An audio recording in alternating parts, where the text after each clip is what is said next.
Hi, my name is Subramanyam. I am from IT sector. I came to know about Telangana Aviation Academy through internet, and I was personally interested for drone practice and learning. This is a 5-day course. In the first day we had rules awareness session about drone rules and regulations by the DGCA.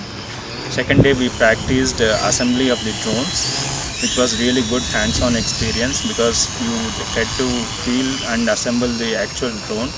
Third day we had simulation experience because some of the times it is first time for people where they are actually flying the drone on the simulator. It gave you what is to be expected while flying the drone.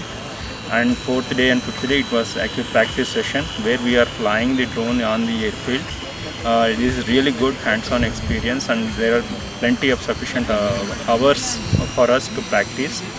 And I am planning to use this as part of in the technology sector for IoT business or any further business opportunities we get in the software services. I am from IT sector background. Thank you.